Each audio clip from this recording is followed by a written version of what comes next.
Happy holidays, everyone. This is Long Live Your Turtle. And today I'm going to go over the Turtle Clean 75 filter by Zoomed. Just wanted to show you my setup real quick. So I have a 40-gallon fish tank here. Got 3 sliders. In the corner there, you got Moses, the big one, female. We got Crackers, yellow belly. And then back there we have Harold. So unfortunately, I want to get a bigger tank, but the Black Friday deal that had 150 gallon was nowhere near me. So maybe next year. As you can see, this water is pretty disgusting. I've been using a Turtle Clean 501 and a Turtle Clean 318, which overall sum up to a capacity of 25 gallons based on the manufacturer, which is pitiful. There's probably only 30 gallons in here, but 3 turtles, they make quite a mess. Take a closer look how gross it is.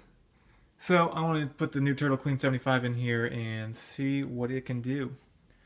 The turtles are good sports. They'll play around in the mess for a little while, but this is about a week and a half with just those 2 filters in there. So I super upgraded, 5 times the capacity, Turtle Clean 75. Let's check it out. Alright, so here's a review for the Turtle Clean 75. Well, not a review yet, but more of an unboxing, but it's already unboxed. More like how to set it up. There we go. So here's the Turtle Clean 75. Just kidding. That's the Turtle Clean 75. Not this baby puny little piece of garbage. Well, it did well. Much smaller tank. That right there is the Turtle Clean 501. Been using that with a Turtle Clean 318 in my 40-gallon tank that has about 30 gallons in it, and it dirties in 1.5 to 2 weeks, to the point where the filter can barely even push out water. So definitely need an upgrade. So I decided to go 5 times the amount with the Turtle Clean 75. These filters are really nice. They're really easy to set up. Maintenance is really easy. Easy to clean too. So let's get right to it. So it's a canister filter, meaning it resides outside the tank. Has a tube that sucks up the water and in through the in port here, and then pushes it back out clean as a whistle back into the tank after going through all the filter media in that lower section. So just to go over the basics, let's go over the basics of the parts and components needed for this filter. We got 2 of these straight tubes with little holes in them. This is the output tubes coming from your filter with clean water to disperse the water throughout the tank. You have this little coupler here that would connect the 2, which makes quite a long output tube there. And then in the end, you get this little plug here. You can put that in the end so the water stops and goes out the little holes. So for my tank, it's not that big, so I'm gonna stick with just 1. Put those to the side. Then you have a straight tube, no holes. This is your intake tube. Just make sure in the future with maintenance these are clean and keep them from getting filled with turtle poo. Then we have the clips. These clips clip onto those tubes, straight tubes, and put the suction cups in those clips, and then suction cup to the side of the tank. Then you got these little elbows.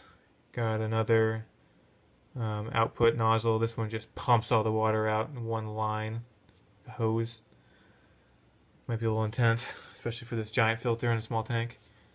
Then you got these larger elbows that go around the edge of your tank, connecting to the overall filter through these tubes. So just a comparison of the tubes. That is the 75, and these are the little tiny 501. so these will push a lot more water. Then you have the intake little nozzle filter thing here. Goes together like that. And then for filter media, you get 2 activated carbon bags. Already rinsed these. Ready to be put in the filter. You get 3 bags of ceramic biological filtration here. And then you get a fine mechanical sponge and a coarse pre-filter mechanical sponge.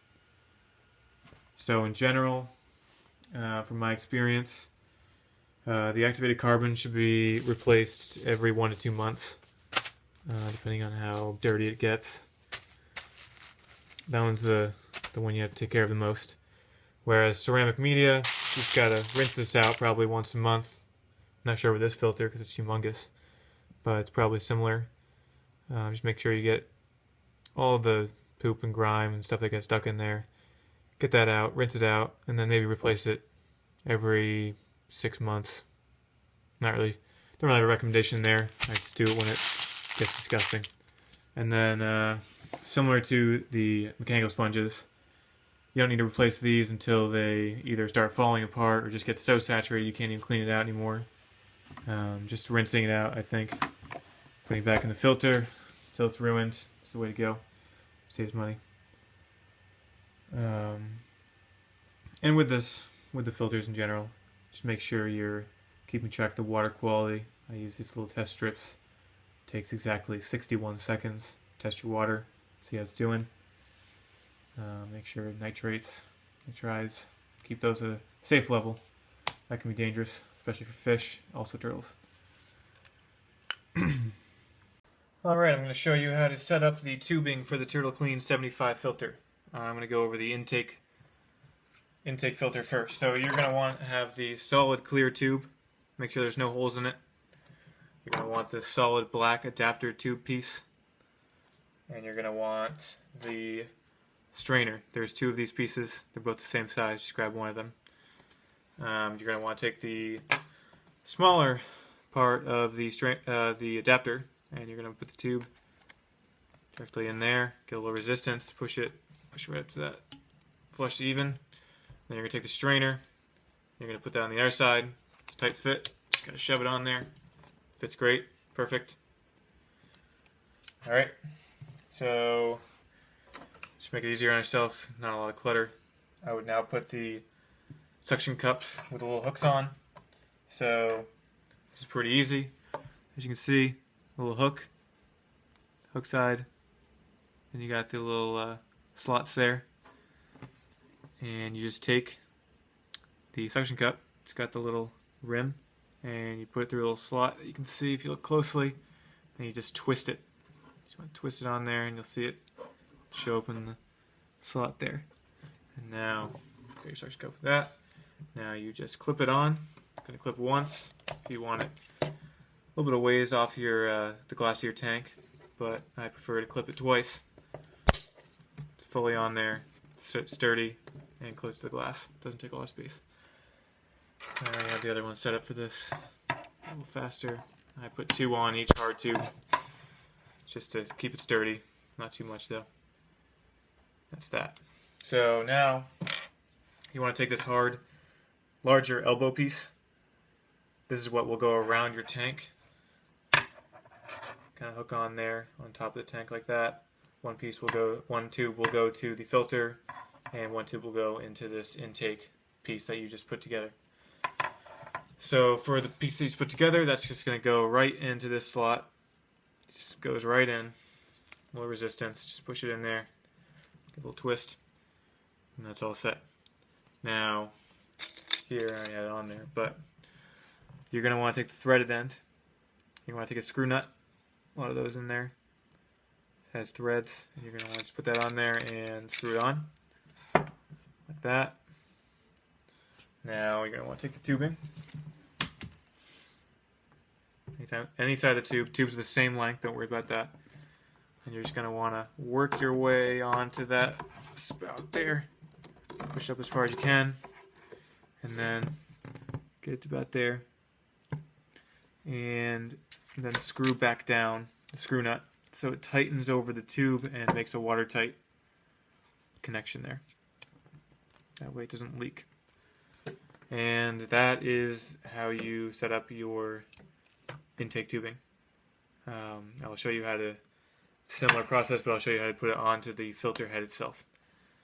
Now we are going to go ahead and put together the tubing that delivers the water back to the tank.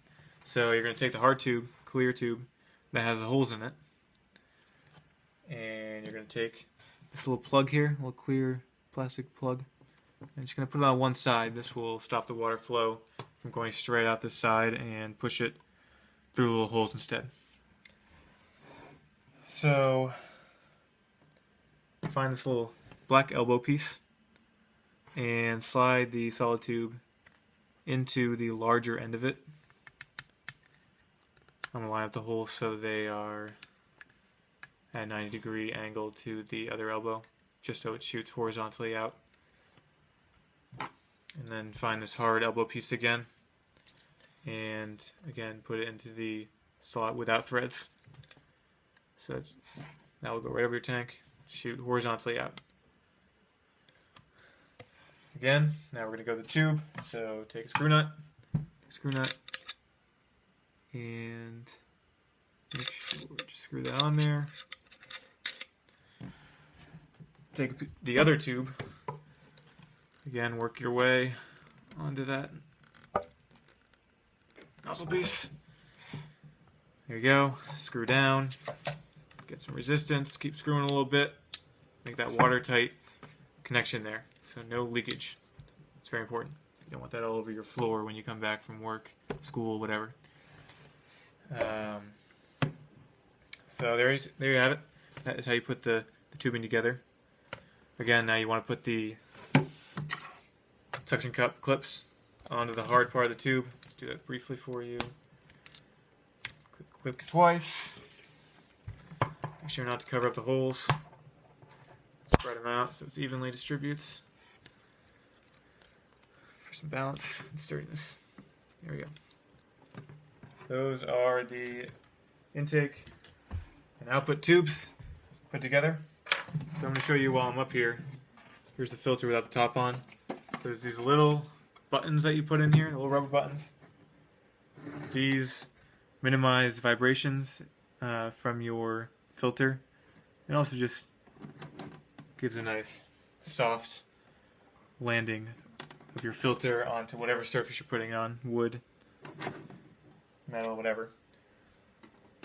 Kind of helps it stick there so it won't move around on its own.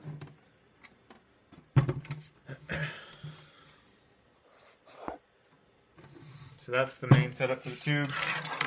I will now show you how to put together the top filter piece and the media itself.